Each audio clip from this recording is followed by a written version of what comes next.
Le chronogramme élaboré par la Commission électorale nationale indépendante, CENI, est difficile à mettre en œuvre, selon Siema Hubert Coulibaly, l'envoyé spécial de la secrétaire générale de l'Organisation internationale de la francophonie, OFF. Il l'a fait savoir en marge d'une conférence qu'il a animée lundi à Conakry. Après avoir conduit une mission exploratoire de l'OFF du 1er au 5 octobre en Guinée, l'ancien ministre malien des Affaires étrangères a indiqué à la presse que des efforts étaient fournis par la CENI pour appliquer les recommandations, au nombre de 77, formulées par les experts de l'audit du fichier électoral afin d'obtenir un outil pour la conduite des élections. La Guinée a décidé de se doter d'outils modernes, sur le plan technologique, de conduite d'opérations électorales.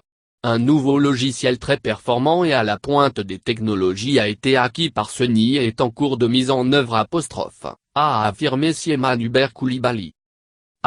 Cette avancée technologique qu'il faut saluer, nécessite un travail très important.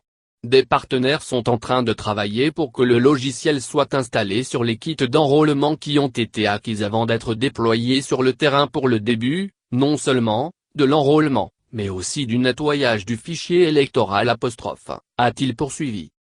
L'envoyé spécial de la secrétaire générale de l'Organisation internationale de la francophonie, OFF, a précisé que sa mission procédait à une évaluation qui nous a mené à établir que le chronogramme qui a été proposé par la CENI était difficile à mettre en œuvre